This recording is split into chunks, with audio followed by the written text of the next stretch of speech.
Hola, ¿cómo están? Buenas tardes con todos y todas las personas que asisten a esta parte del curso que están llevando, el curso express de Sunafil. Mi nombre es Darwin Luna Torres, soy especialista en seguridad y salud en el trabajo de la Intendencia Nacional de Prevención y Asesoría de Sunafil. En este caso, se nos han planteado una serie de preguntas, las cuales voy a proceder a absolverlas. Y quizá en adición, si es que no se llega a resolver preguntas adicionales sobre interrogantes que hayan tenido a lo largo del curso que están llevando, podrían también recurrir en este caso al aplicativo Sunafil Responde. Vamos a dar lectura a las preguntas. Bien, el tema es prevención de riesgos laborales en la micro y pequeña empresa. Inicialmente, Paola Bonelli Sánchez nos consulta. Quería consultarte, abre la pregunta y nos refiere. La carta para la convocatoria de elección de supervisor se les envía a todos los colaboradores y ellos envían sus candidatos. En este caso vamos precisando dos cosas puntuales, ¿no? En principio es que todo empleador que tiene menos de 20 trabajadores, es decir, desde 1 hasta 19 trabajadores, deben contar con un supervisor de seguridad y salud en el trabajo dentro de los mismos trabajadores. En este caso, lo que hace el empleador es lanzar la convocatoria. Envía su convocatoria y los trabajadores pueden presentar a sus candidatos. No necesariamente la norma estipulado, no existe el cuerpo normativo que precise que tenga que enviarse una carta a cada trabajador, sino que puede lanzarse la convocatoria, hacerse el medio a través de un medio de difusión masivo para que puedan en este caso, participar dentro del proceso de elección del supervisor de seguridad y salud en el trabajo. Ahora, me surge a mí una interrogante que deseo compartirla con ustedes. En este caso, ¿qué ocurre, por ejemplo, si los trabajadores no quieren participar? En este caso, el empleador tendrá que ubicar el medio pertinente para disuadir a los trabajadores y puedan participar de este proceso, considerando que es una responsabilidad del empleador. Muy bien, una sola consulta nos ha planteado Paola. Posteriormente, Yulisa Aquino Inofuente nos plantea dos preguntas. La número uno es, una empresa jurídica, en este caso, me imagino que quiere decir una persona jurídica, con 3 trabajadores, ¿debe hacer todo el proceso de elección para el supervisor y suplente o solo elegir al supervisor? Bien, en este caso, lo que refiere la ley y su reglamento es la elección de un supervisor. Aquí no aplica la figura del suplente. La figura del suplente aplicaría solo en los casos del Comité de Seguridad y Salud en el trabajo. Por lo tanto, el proceso que se lleve tiene que ser referido a la elección del supervisor y en caso el supervisor vaque por cualquiera de las causales determinadas, corresponderá la nueva elección de un nuevo supervisor. Eso es la respuesta a tu primera interrogante, Yulisa. Luego la segunda pregunta que nos planteas, dice, esta empresa jurídica con 3 trabajadores tendría que tener 2 libros de actas, es decir, una de elección y otra del supervisor, o un libro. ¿Podría especificar cuál y si es necesario que sea certificado por un notario? Bueno, varias consultas dentro de uno. En principio, hay que recordar que el comité debe llevar 2 libros. En el caso del supervisor, lo que se ha dispuesto es de que deba llevarse un registro en este caso. Puede ser un registro o los libros en este caso. Los libros serían de forma facultativa.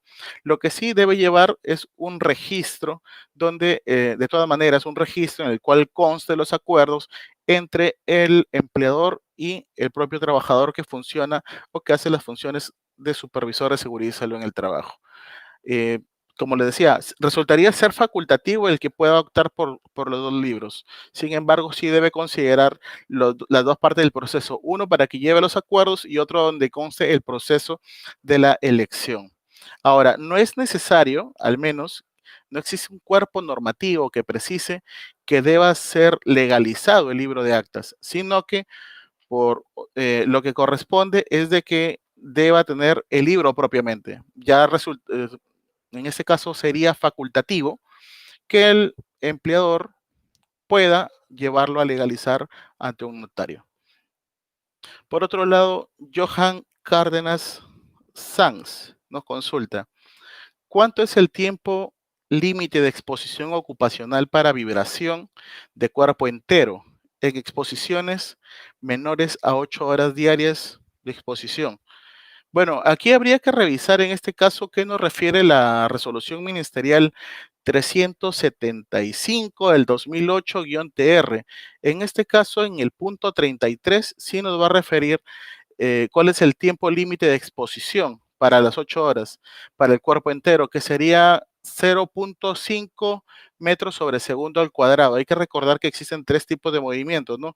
En los tres ejes X, Y y Z, movimientos que nos permitan a lo largo de los tres espacios dentro del cuerpo que nos permitan mover. Ahora, sería importante revisar este cuerpo normativo y más que todo coordinarlo con un ergónomo para que nos permita brindar las condiciones necesarias que requiere mi trabajador que esté expuesto 8 horas diarias, ¿no? Porque existe el límite para este caso, ¿no? Que sería de 0.5 metros sobre segundo al cuadrado. Luego tenemos la consulta de Jorge Rueda. Nos hace 6 preguntas. Para ello, vayamos viendo la pregunta número 1. ¿Qué nos precisa? Dice, el proceso para elegir al supervisor de seguridad y salud en el trabajo es el mismo que el comité. El proceso tiene que terminar con 10 formatos también. Muy bien. Precisamos algo. En este caso, la norma no ha dispuesto un procedimiento único para la elección del comité ni del supervisor de seguridad y salud en el trabajo, sino que en realidad lo que se hace o lo que se ha dispuesto es una resolución ministerial número 148 del año 2012, que es una guía para el Estado, en este caso para las entidades del Estado.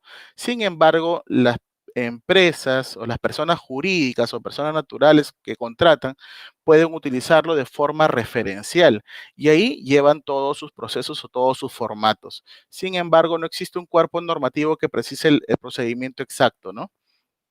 Salvo lo establecido, en este caso hablando de los formatos, salvo un proceso establecido y con los plazos que señala, en este caso el reglamento de la Ley de Seguridad y Salud en el Trabajo y que posiblemente se ha evidenciado dentro de las capacitaciones.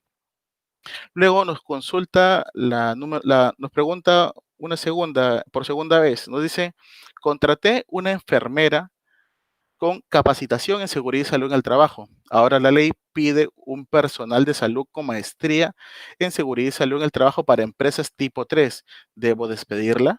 En este caso, lo que ha precisado en este caso es de que deba adecuarse a lo que refiere la resolución ministerial 972. Habría que revisar en este caso el anexo 1, refiriéndonos para los casos tipo 3 y entonces lo que corresponde es que el trabajador o a quien se ha contratado, la profesional de la salud, tal como dice el anexo 1, deba cumplir con los requisitos mínimos que establece esta.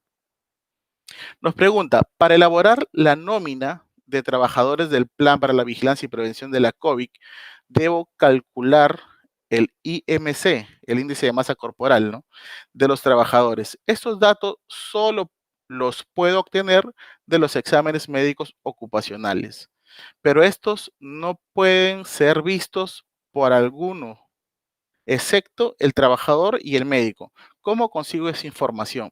Muy bien, en este caso lo que corresponde es que después de que pasen los exámenes médicos, le pasen la información o caso contrario, recurrimos a la fórmula del índice de masa corporal. En este caso sería el peso del trabajador sobre la altura al cuadrado. A través de ello saco mi índice de masa corporal. En su defecto, podría también ingresar a la página web y ubicar o buscar en Google índice de masa corporal, calcular y ahí me va a salir incluso páginas que brindan el servicio y solo se ingresan los datos y te arroja inmediatamente el IMC.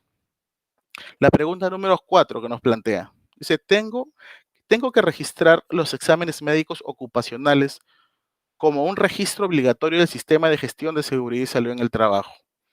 ¿Cómo lo dispongo si como empleador no puedo tener acceso a ellos? A ver, vayamos viendo por partes.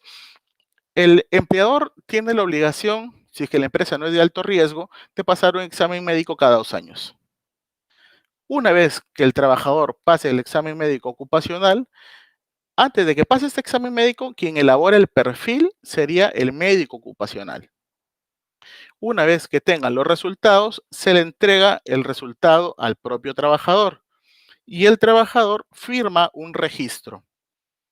Ese registro donde se le informa al trabajador por parte del médico cuáles son sus resultados, ese es el registro que yo debo almacenar para mi sistema de gestión de seguridad y salud en el trabajo.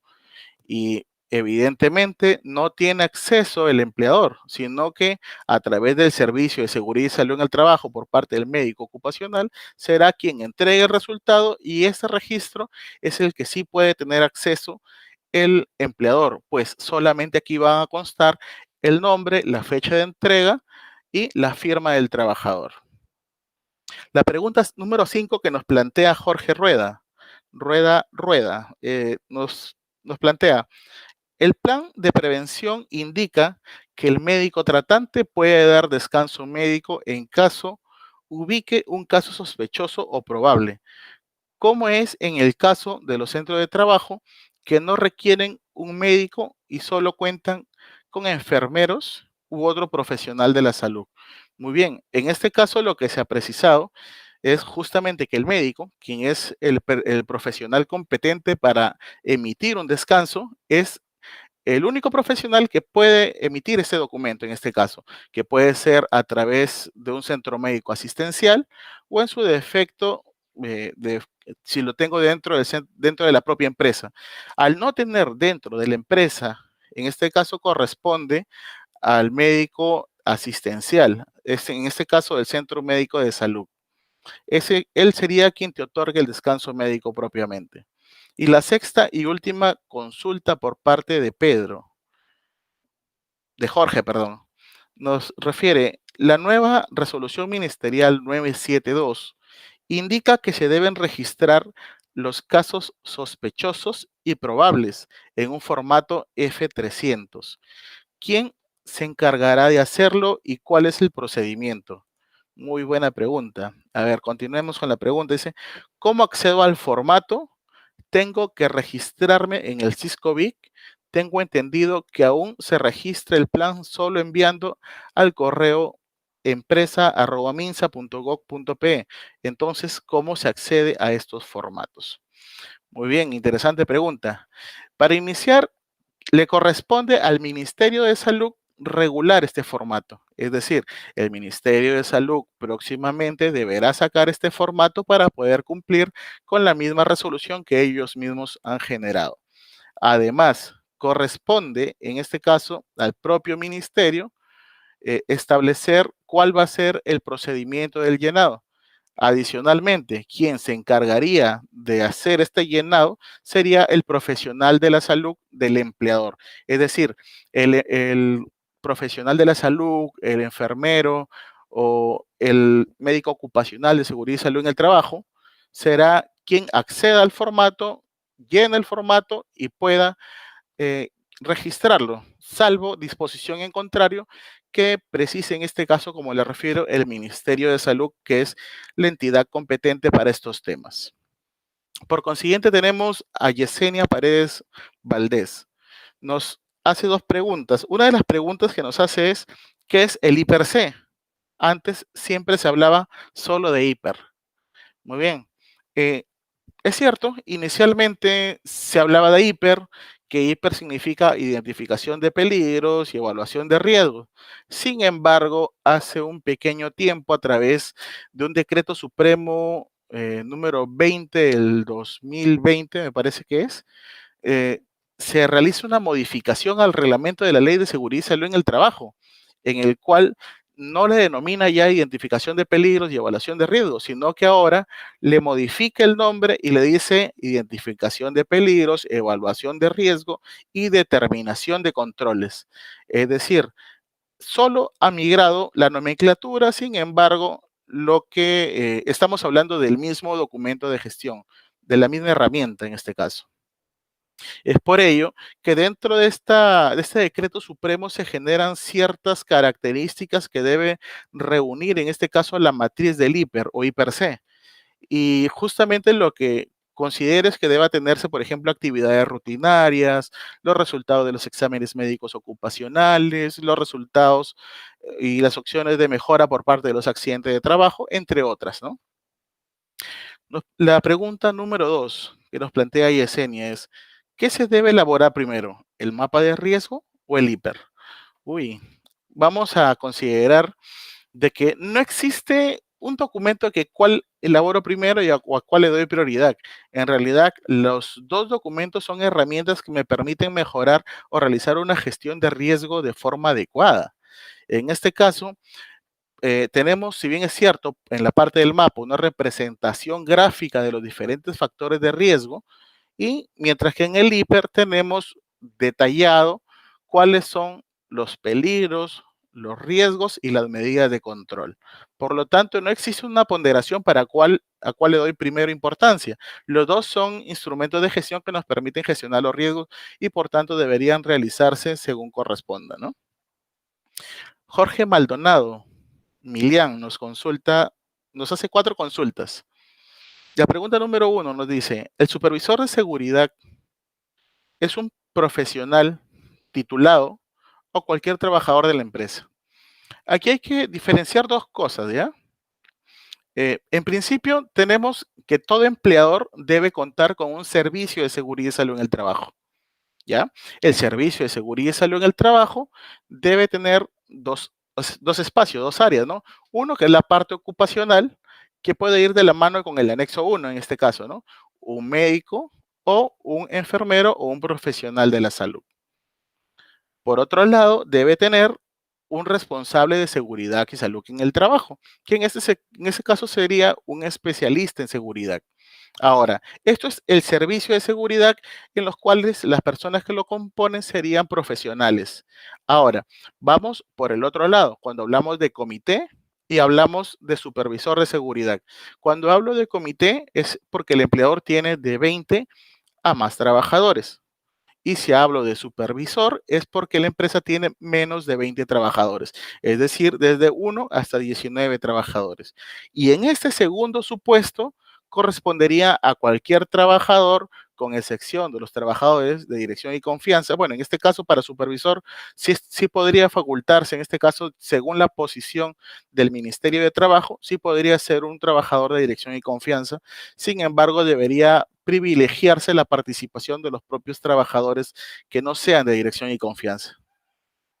Luego, la pregunta número 2 que nos plantea es, ¿cuándo es exigible que el supervisor de seguridad sea un profesional capacitado y o acreditado? En este caso, ya les precisaba, ¿no? Si es parte del servicio, tiene que ser un profesional. Cuando no es, en este caso, es un representante, puede ser cualquier trabajador. Son dos posiciones, ¿no? Y salvo que exista algún cuerpo normativo de alguna disposición sectorial que precise lo contrario en este caso. Pero no existe en este caso de manera general, ya que no conocemos el rubro, eh, debemos considerar esto principal, ¿no? Que el supervisor de seguridad y salud en el trabajo, que es representante de los trabajadores, puede ser cualquier trabajador. Luego nos preguntan, en una empresa que brinda servicios de supervisión de obras, con profesionales en distintas sedes o regiones. ¿Cómo se debe de cumplir con un registro de charlas de seguridad diaria? Un sistema de gestión nos pone. ¿Y cómo se realiza el control de la vigilancia y salud en el trabajo de estos profesionales? Muy bien, si mi empresa brinda un servicio, en este caso, lo que corresponde es que deba realizar en principio los registros de las charlas o capacitaciones en los formatos que corresponden. En este caso, en los formatos de capacitación, inducción y charlas que se encuentra dentro de la resolución ministerial número 050 del 2013. La norma ha precisado también aquí que estos registros pueden llevarse en medios físicos y en medios virtuales. Por lo tanto, corresponde a la propia gestión del empleador determinar y ser diligente, debiendo tener los registros debidamente eh, que de- en este caso, los registros de tal forma que permitan evidenciar que el trabajador efectivamente recibió una referida capacitación o recibió algún determinado documento. ¿Cómo se realiza? Luego nos dice el control y vigilancia de la salud en el trabajo. La vigilancia de salud deberá ser comprobada pues a través de documentos, a través de imágenes, informes, entre otros que el profesional de salud tiene que hacer para el seguimiento oportuno. Ahora, no todo es presencial en este caso. También hay trabajo remoto en el cual se hace seguimiento a las personas que pueden tener la COVID-19 o en este caso hacer monitoreos o seguimiento propiamente de la salud de los trabajadores, que es parte de la vigilancia en el marco de la resolución ministerial 312-2011 MINSA, donde se establecen cuáles son las funciones, en este caso del profesional de la salud, precisamente el médico ocupacional. Luego tenemos, dice, una empresa puede contratar un servicio tercerizado de una empresa especializada en seguridad y salud en el trabajo como responsable de seguridad para verificar el cumplimiento de su gestión y cumplimiento de normas de seguridad en sus obras, servicios y personal de planta. En este caso, existe una modificación. En la modificación es el artículo 26A, que fue incorporado en la Ley de Seguridad y Salud en el Trabajo por la Ley 30-222. Y justo en esta norma, lo que precisa es de que el empleador podría contratar un servicio de seguridad y salud en el trabajo. Y este servicio es al cual se está refiriendo. Es decir, puede realizarse, se puede hacer. Sin embargo, requiere, pues en este caso, de acuerdo a la coyuntura, de acuerdo a las funciones propias, en este caso de construcción civil, sí se requiere de la permanencia en obras de estos profesionales.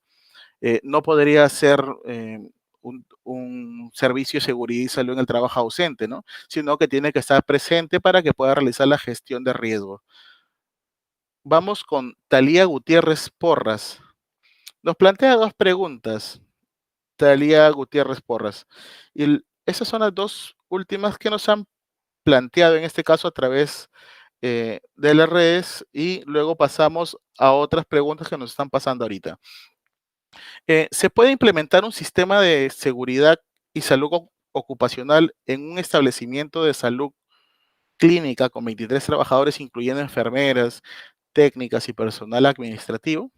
Si la respuesta es sí, ¿a quiénes debo tener en cuenta para formar el comité? Ya que el 50% son trabajadores temporales, es decir, vienen 5 veces aproximadamente al mes. Aquí es importante encontrar lo que nos refiere los requisitos dentro del reglamento de seguridad y salud en el trabajo. En este caso, debemos irnos al artículo 47 del reglamento de la Ley de Seguridad y Salud en el Trabajo. En este reglamento nos precisan tres, tres requisitos puntuales, ¿no? Uno que dice, tiene que ser mayor de 18 años. Número dos, debe ser trabajador del empleador. Y el tercero dice, de preferencia que tenga capacitaciones en seguridad y salud en el trabajo. En este caso, ¿qué corresponde? Si cumple con este perfil, con estos requisitos, con estas características del artículo 47 del reglamento de la Ley de Seguridad y Salud en el Trabajo, se consideran a todos los trabajadores. Así sea part-time. Si está en mi planilla, es mi trabajador, por lo tanto corresponde que pueda participar del Comité de Seguridad y Salud en el Trabajo. En este caso participarían todos, ¿no? Todos los 23 trabajadores. La última pregunta de Talía dice, ¿es necesario que los integrantes de un comité estén inscritos en la planilla o se puede formar con los que trabajan con residuos por honorario en más de 3 meses en la empresa?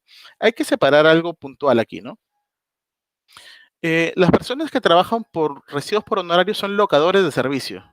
Un locador de servicio no es un trabajador. Un locador de servicio te brinda un servicio. Por ejemplo, el día de hoy yo requiero que alguien le dé mantenimiento a mi celular. Por lo tanto, yo contrato a una persona y esa persona le da mantenimiento a mi equipo y por lo tanto yo le pago y él me entrega un recibo por honorario. Eso es un servicio. Pero si a la persona yo lo tengo, en este caso, bajo un horario de trabajo, le remunero, le doy órdenes, le digo, haz esto, a lo de acá, a lo de acá. Entonces, ya estos son indicios de laboralidad y por lo tanto existiría una desnaturalización de su contrato. Es decir, debe incluirlo a la planilla de los trabajadores, pues en realidad es esa es una persona que se está encubriendo su relación laboral para no pagarle lo que corresponde por ley, ¿no? Esas son las principales preguntas que se han planteado. Vayamos a responder las otras preguntas que tenemos que me están pasando a través del chat. Cristian Ferronay pregunta, pero según la ley no es obligatorio la participación del trabajador en materia de seguridad y salud en el trabajo en caso desee nombrar al supervisor de seguridad y salud en el trabajo. No, no lo entiendo, dice. Pero según la ley no es obligatorio la participación del trabajador en materia de seguridad. A ver, todo trabajador debe participar dentro del sistema de gestión de seguridad y salud en el trabajo. ¿Sí? Es una obligación, es un derecho. Y por lo tanto, el empleador debe de cumplirlo. Y en este caso, si yo voy a contratar un comité, ya ver, entiendo que va por el Comité de Seguridad y Salud en el Trabajo, la ley y el reglamento de la Ley de Seguridad y Salud en el Trabajo es clara. Dice, el comité, los trabajadores eligen a sus representantes con excepción de los trabajadores de dirección y confianza. ¿Por qué? Porque esos trabajadores de dirección y confianza serán elegidos por parte del empleador para formar también su contraparte dentro del Comité de Seguridad y Salud en el Trabajo. Sin embargo, para el supervisor de Seguridad y Salud en el Trabajo, de acuerdo al criterio del Ministerio de Trabajo, pues podrían participar todos los trabajadores, dado que tiene un número menor de sus trabajadores, ¿no? Giovanni Sonco Cáceres nos pregunta, con respecto al supervisor de seguridad y salud en el trabajo, ¿por quiénes estaría conformado? Por el servicio. El servicio de seguridad y salud en el trabajo. El servicio de seguridad y salud en el trabajo estaría conformado en principio por dos personas, ¿no? A ver, mi servicio de seguridad, yo soy una empresa de 100 trabajadores y necesito tener pues mi servicio de seguridad porque voy a constituir mi ley, mi sistema de gestión de seguridad y salud en el trabajo. La ley me precisa, debes tener un servicio y este servicio estaría compuesto por dos áreas, ¿no? Por dos ítems. Uno, para que se encargue de la vigilancia de la salud del trabajador. Y por otro lado, tenemos un especialista que se encargue de la seguridad propiamente de la salud de los trabajadores. Seguridad, la vigilancia, la gestión de los riesgos, en este caso sería en principio dos personas. Sin embargo, no se encuentra plenamente regulado, sino que es parte de la experiencia que nos permite precisar ello, ¿no? Son dos personas que se encargarían. Ahora, también si nosotros observamos la resolución ministerial número 972 en el anexo 1, podemos verificar en este caso que van a existir tipos de empresas que tengan un médico ocupacional y un enfermero o un profesional de la salud. Y por ello estaría compuesto, ¿no? ¿Qué contenido debe contener el acta de acuerdos de un supervisor de seguridad y salud en el trabajo? En este caso, en realidad, si nosotros revisamos la resolución ministerial 148, vamos a encontrar un modelo. Como les precisaba, no, no existe un documento propiamente que nos exija para el supervisor cuál es el contenido, sino que ya es parte de la gestión del propio trabajador. En principio, lo que tendría que considerarse es dónde se ha reunido, cuál ha sido el medio, la fecha, dónde y con quién. Y luego, qué temas se han abordado o cuáles son los temas planificados para una determinada fecha y por consiguiente los acuerdos a los cuales se ha abordado. Y hay que recordar que el supervisor se reúne con el empleador en este caso, ¿no? Luego tenemos, dice, asimismo, si una empresa dispone de un supervisor de seguridad y salud en el trabajo, ¿quién se encargaría de auditar el sistema? ¿Es posible convocar a Sunafil para ejercerla sin sanción administrativa? Muy bien, en este caso, a ver, una cosa es el, el contar con un servicio de seguridad y salud en el trabajo, que ellos podrían hacer esta auditoría interna, ¿no? Adicionalmente, existe dentro del cuerpo legal donde exige la obligación, en este caso, de que un auditor externo registrado en el Ministerio de Trabajo pueda realizar una auditoría propiamente y acreditará y alcanzará en este caso la respuesta o cuáles son las no conformidades detectadas. También hay que precisar aquí pues de que eh, de forma interna se deben realizar evaluaciones del sistema de gestión, que esas pasan como auditorías internas, pero esos son parte del Servicio de Seguridad y Salud en el Trabajo. Sunafil no realiza, en este caso, auditorías a solicitud de un empleador. Sin embargo, sí, lo que sí brinda son asistencias técnicas. Lo que sí te puede brindar es una visita y brindarte una asesoría a través de un inspector y en este caso sería solicitud del Comité de Seguridad o por un sindicato, entre otros, ¿no? Pilar Montesino nos pregunta, ¿cuáles son las sanciones de las MIPES que no cumplen con la normativa del COVID-19? En este caso, recordemos que la resolución ministerial 239, la resolución que ya fue derogada, por cierto, hace tiempo, la resolución ministerial 448, que también fue derogada, y esta resolución ministerial 972, han precisado las tres que el plan para la prevención del COVID es un documento del sistema de gestión de seguridad y salud en el trabajo. Y no contar con los planes del sistema de gestión de seguridad y salud en el trabajo es una infracción de tipo grave. Y para ello, pues, corresponde revisar en este caso el tipo en la tabla de sanciones, me parece que por acá lo tengo. Dentro de la tabla propuesta en el decreto supremo 019-2006-TR, que es el reglamento de la Ley General de Inspección del Trabajo, nos va a referir para una microempresa que una infracción grave de acuerdo al número de trabajadores podría ser desde 473 soles hasta 1935 para una microempresa. Para una pequeña empresa sería de 1935 hasta 19.350 soles en este caso, por la UIT que está a 4.300. Y para una no MIPE, una empresa que no esté registrada o acreditada como microempresa, corresponderá una infracción desde 6.751 soles hasta 112.316 soles. Esas son las infracciones que podría conllevarse. Daría Uribe Pariamachi nos pregunta, ¿las charlas diarias y el I+C continuo es necesario en una empresa de bajo riesgo, en una empresa hotelera? En este caso, a ver, las charlas diarias son usualmente para las empresas, en este caso para construcción civil, para empresas que se dedican a realizar actividades de alto riesgo.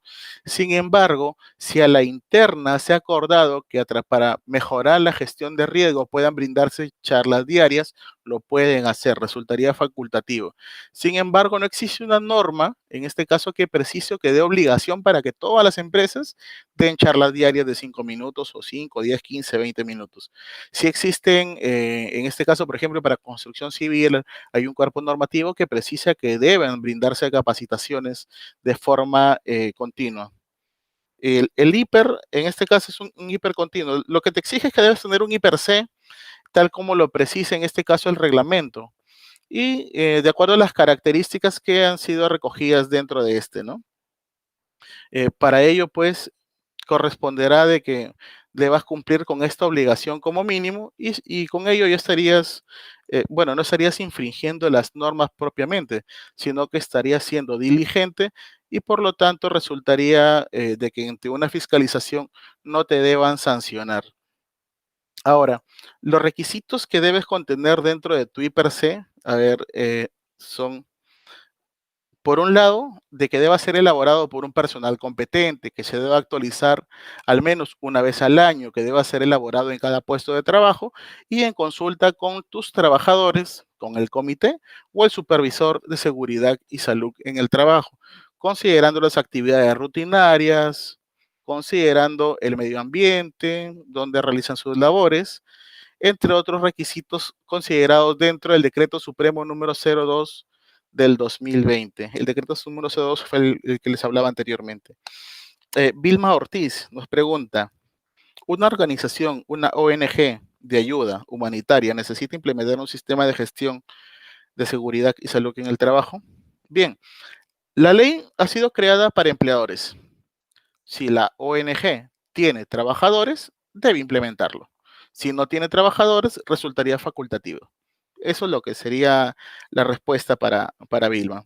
Caterina Asensio Goicochea nos consulta. En el caso del estudio de la línea base se realiza de manera anual. ¿Quién es el encargado de realizarlo? El Servicio de Seguridad y Salud en el Trabajo es quien realiza la línea base. Ahora, hay un pequeño dilema aquí, ¿no?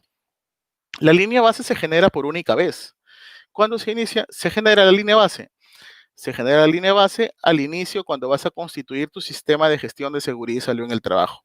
Ahora, una vez al año, perdón, vas a realizar ¿qué cosa? Una evaluación interna anual. Y esa evaluación interna, tal como lo recoge el reglamento de la Ley de Seguridad y Salud en el Trabajo, esa fungiría o cumpliría las veces de esta línea base, la cual tiene que estar incorporada dentro del plan anual de seguridad y salud en el trabajo. Nuevamente nos pregunta, dice, en caso de que soy una empresa de tipo 5 y cuento con un médico ocupacional trabajando 18 horas, ¿es obligatorio contratar con una enfermera? En este caso estamos en tipo 5 y nos refiere pues de que sí, debes contar con un licenciado en enfermería y un médico, es lo que nos precisa el anexo 1 mientras tenga vigencia este artículo, y justamente lo que va a verificar su UNAFIL es de que se cumple lo mínimo que exigen las normas, ¿no? En este caso aplicarían para los dos profesionales. ¿Cuáles son los temas de capacitación obligatorios que se deben dar como mínimo 4 veces al año para el sistema de gestión de seguridad y salud en el trabajo? Esa es la pregunta de María Victoria Pinazo Caldas. Bien, aquí hay que recordar de que no existe una fórmula o un cuadro que nos diga cuáles son todas las capacitaciones que yo debo brindar como empleador, sino en este caso le corresponde que las capacitaciones que voy a brindar vayan acorde con los factores de riesgo o con los riesgos o con los peligros a los cuales estoy exponiendo a mis trabajadores. Es decir, las capacitaciones tendrán que guardar estrecha relación con la actividad que realiza un trabajador. Porque yo no podría en este caso brindarle, por ejemplo, una capacitación de trabajos en altura para un trabajador administrativo. En este caso, al trabajador administrativo debería darle capacitaciones referidas a cómo sentarse, la seguridad y salud en el trabajo dentro de su oficina, lo que es orden y limpieza, pausas activas, ergonomía, entre otras capacitaciones relacionadas a su puesto, riesgos eléctricos, locativos, entre otras que vayan relacionados, ¿no? Luego tenemos a Luis Alejandro Franco Martínez, que nos consulta. ¿Quién es el encargado de elaborar los documentos del sistema de gestión de seguridad y salud en el trabajo? Muy bien, los encargados de elaborar toda la documentación del sistema de gestión de seguridad y salud en el trabajo, pues resulta siendo el Servicio de Seguridad y Salud en el Trabajo. Por eso hay que recordar que todo empleador debe constituir un servicio de seguridad y salud en el trabajo. Y este mismo servicio es quien elabora el plan para la prevención del COVID, además de estos documentos de gestión. Wilman Guzmán nos consulta. ¿El RIS es obligatorio con menos de 20 trabajadores en una organización? La respuesta es no. El reglamento interno de seguridad y salud en el trabajo se vuelve obligatorio cuando el empleador tiene de 20 a más trabajadores. Antes de estos trabajadores, es decir, desde 1 hasta 19 trabajadores, sería facultativo. Sin embargo, puede darse el caso en que una homologación me exija contar con un reglamento interno, podría tenerse o podría darse. Sin embargo, no me encuentro obligado a contar con este reglamento interno. salvo que tenga de 20 trabajadores a más. Si la MIPE no cuenta con un sistema de gestión y se apoya en uno de sus colaboradores que tiene formación en seguridad y salud en el trabajo, ese podría elaborar los documentos del sistema. Bien, en este caso, si bien es cierto, el empleador es quien asume, quien debe contratar el servicio de seguridad y salud en el trabajo, podría darse la figura. Sin embargo, no existe el cuerpo normativo que lo avale ni que lo sancione, ¿no? Y correspondería a la gestión interna del propio empleador. Ahora, hay que aclarar algo, ¿no? No son tus colaboradores, son tus trabajadores. No existe la figura del colaborador. Miguel Paredes Jorge dice, hay que volver a presentar el plan con la RM 972-2020. Sí, hay que adecuarla. Lo que se nos ha precisado, o lo que precisa en este caso, el decreto supremo es que deba adecuarse los documentos de gestión a lo que refiere, en ese caso, el plan a la 972 y nuevamente presentarse. Y sale la pregunta, ¿no? Antes lo enviaba al correo empresa@minsa.gov.p, pero ahora dice que debo registrarlo. Sí, pero hay que recordar que el decreto supremo 117 de la PCM, que es quien aprueba, en este caso, el correo empresa, aún no ha sido derogado. Por lo tanto, permanece activo este correo y podría continuar registrando mi sistema aquí. Si tengo varias sucursales con más de 20 trabajadores, cada sucursal, debo contar con un comité de seguridad y salud en el trabajo en cada sucursal.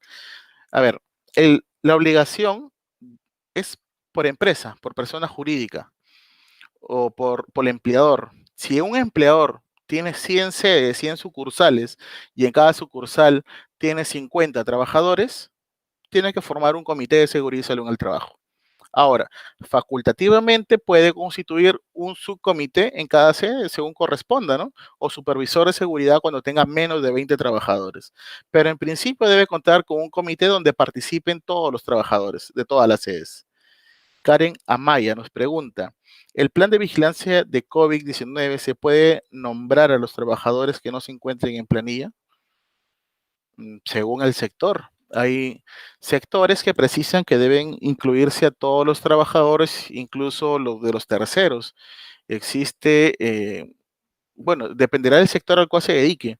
Y sin embargo, lo que corresponde es que aquellos trabajadores o aquellos que se encuentran dentro de tu ámbito de labores deban regirse a lo que señala tu plan, más que los propios más que el que se nombren a los trabajadores dentro de la nómina. Ahora, te invitaría a que revises en este caso el anexo 5, me parece, de la resolución ministerial 972, en la cual está la estructura y lo que refiere son la nómina de trabajadores.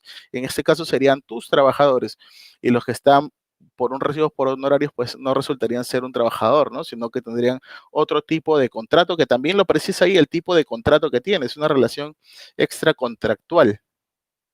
Gina Arana Vivar nos consulta, si la línea base para el sistema de gestión para una empresa de 3 trabajadores se hará en el contexto del anexo 3 del reglamento de la Ley de Seguridad y Salud en el Trabajo con el anexo simplificado para las microempresas. A ver, el anexo 3 entiendo que es de la resolución ministerial número 050, 2013. En este caso, eh, la línea base puedes utilizar este anexo de la resolución ministerial número 050 o en su defecto podrías elaborar unos requisitos. En este caso, lo que harías sería bajarme del SPIG la, la ley y el reglamento y comienzo a buscar todo lo que dice debe y todo lo que diga debe, tengo que cumplirlo. Digo, por ejemplo, dice, debe contar con un sistema de gestión de seguridad y salud en el trabajo. ¿Cuento con un sistema de gestión? Muy bien, check o no. Y así vamos evidenciando y armando nuestra lista, ¿no? Pero sí puedo utilizar las dos formas. La lista del anexo, no recuerdo el número del anexo, me parece que es el 5 o 3, ¿no? De la resolución ministerial. Aquí hay una lista en la cual usted puede, es una lista extensa, general, y usted podría acogerse a ella, ¿no? Pamela Katy Rodríguez y Parraguirre dice, buenas tardes. Se conformó el Comité de Seguridad y Salud en el Trabajo, pero pasados 2 meses quedan menos de 20 trabajadores. Se tiene que volver a convocar a elecciones para elegir al supervisor de seguridad y salud en el trabajo? La respuesta aquí sería, bueno, te sugiero de que tu comité concluya su mandato. La norma te permite que puedas tener, si tienes 19 trabajadores, que tengas un comité, te lo permite, pero no por debajo. Por ejemplo, eh, te permitiría que si tú tienes una empresa con 19 trabajadores puedas formar un comité. Sin embargo, no te permitiría que si tienes más de 20, si tienes de 20 más trabajadores, tengas un supervisor de seguridad. Entonces, en este caso, te encuentras dentro del marco de la ley, por lo tanto, que concluya su mandato y posteriormente de corresponder podrías convocar a elección al supervisor de seguridad y salud en el trabajo. Angélica Arguata nos consulta. En una microempresa de 6 trabajadores, la entrega de los resultados del examen médico ocupacional, ¿lo puede realizar el supervisor de seguridad y salud en el trabajo? A ver, hay que recordar que no es de que yo saco una hoja y te entrego la hoja. Eso no es entrega de resultados. Lo que ocurre está en que el médico ocupacional, el profesional de la salud, deberá llamar al trabajador y explicarle qué es lo que dicen sus resultados. Cuando se habla de hemoglobina, cuánto tiene, si es que tiene algún tipo de enfermedad, si es que tiene hipoacusia, de acuerdo a los resultados ocupacionales que se vayan a obtener. Esa información y finalmente le entrega la hoja y finalmente firma. Eso es en este caso, la de que se debe entregar y eso lo hace a través del profesional de salud o médico ocupacional, que para ello lo podría entregar también el mismo médico ocupacional del servicio donde se está contratando, donde pasan los exámenes médicos, ¿no? También podría darse. Edwin Vivanco nos consulta. Una empresa de 7 trabajadores, incluidos sus propios socios, un socio puede postular como supervisor de seguridad y salud en el trabajo. Si no es el gerente general, podría hacerlo. En este caso, lo que corresponde aquí es de que la persona que asume este cargo deba tener un expertise que permita realizar una gestión de riesgos oportuna, es decir, es una ayuda para el empleador, este supervisor de seguridad y salud en el trabajo o el comité. Debe ser una ayuda, más no un lastre, ¿no? Debe permitir de que todos los trabajadores puedan ejercer su labor de tal forma que no genere un perjuicio para la salud de ellos. Wilmer Mío Falla nos pregunta, ¿los vendedores de campo están protegidos por la ley de seguridad y salud en el trabajo? ¿Cómo se aplica la ley en este caso? Los vendedores de campo, ¿a qué le llaman vendedores de campo? Entiendo que, a ver, vayamos por la relación laboral. Si yo tengo un trabajador, voy a poner dos supuestos, ¿ya? Yo soy una empresa y contrato un trabajador para que se vaya a hacer visitas a campo o ventas en campo. Es mi trabajador y por lo tanto el sistema de gestión debe recogerlo y brindarle las medidas de seguridad en campo. Esto es una posición y que la ley resulta plenamente aplicable para ello porque yo soy el empleador.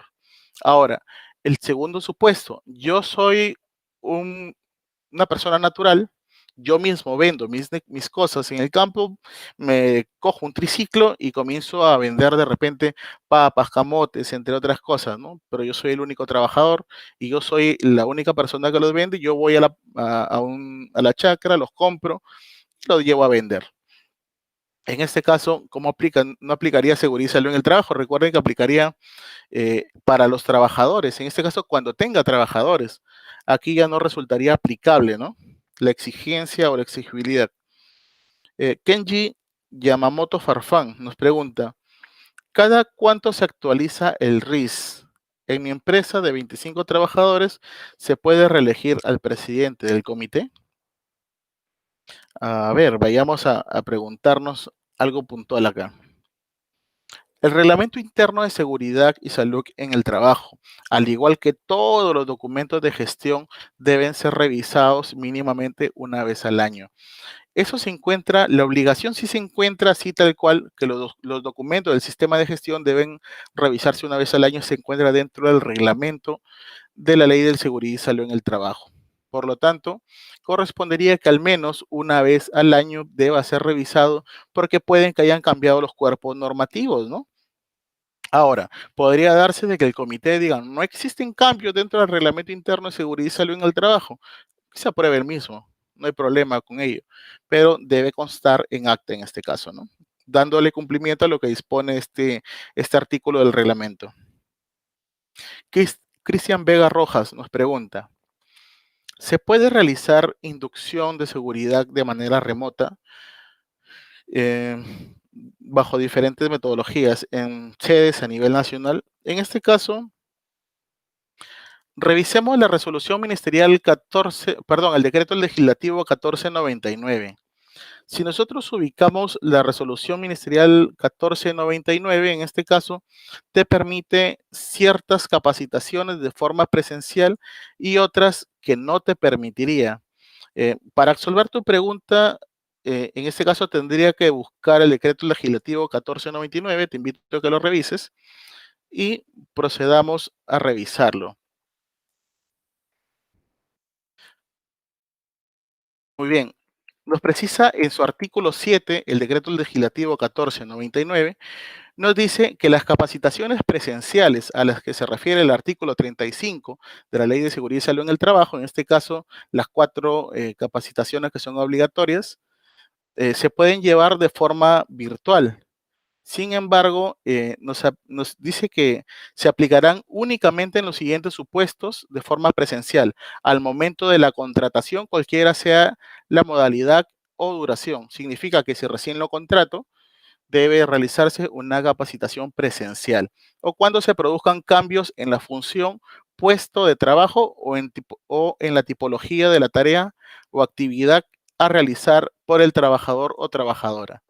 En este caso, como es una actividad nueva, un trabajador nuevo debería recibir una capacitación de forma presencial.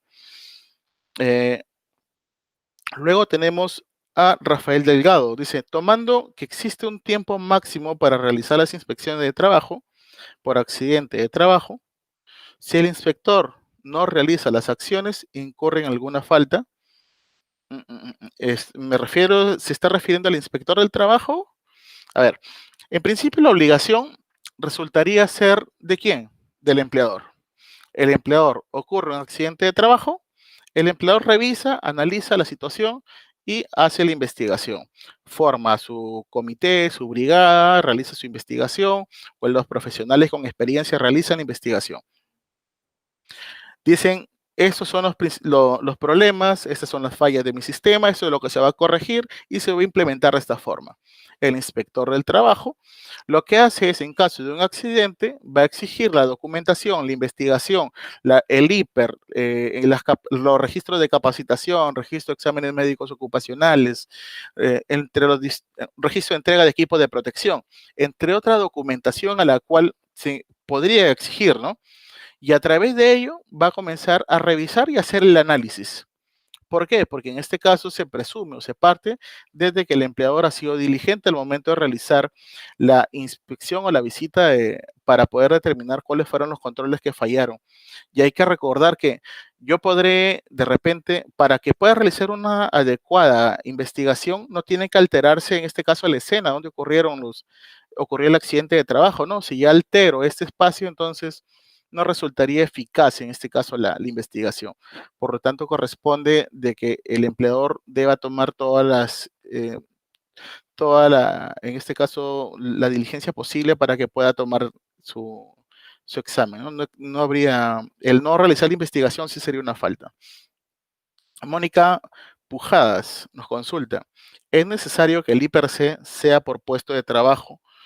Si en la oficina hay un administrador, un contador, cada uno debe tener su IPRC independientemente o a pesar de que sean parecidos. En este caso, justo lo que precisa, pues, eh, el decreto supremo número 02, que fue la modificatoria del artículo 77, precisa que deba ser elaborado por cada puesto de trabajo. Está, en este caso, dentro de un mismo hiper, puede que tengan diferentes riesgos. Lo que vas a hacer es copiar los riesgos para el puesto de trabajo, ¿no?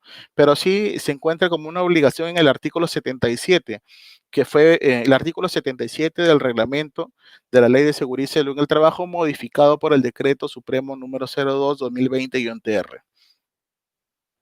Eh, Jason Loza Mancilla nos consulta. El Comité de Seguridad y Salud en el Trabajo puede estar conformado también por una persona extranjera que labore en la empresa. Si cumple el artículo 47, ¿sí? En este caso, el extranjero es un trabajador. Si usted me dice sí, entonces la siguiente pregunta, ¿tiene 18 años o más? Sí, podría participar dentro del proceso de elección. Eh, Muy bien, eso sería todas las consultas. No sin antes, no concluyo sin antes avisarles o precisarles de que puedan hacer las consultas que estimen pertinentes sobre temas laborales o de seguridad y salud en el trabajo a través del aplicativo Sunafil Responde. A través de ello usted podrá plantear sus preguntas y obtendrá su respuesta, ¿no? Muy bien, conmigo será hasta otra oportunidad. Muy buenas tardes y que tengan un excelente día.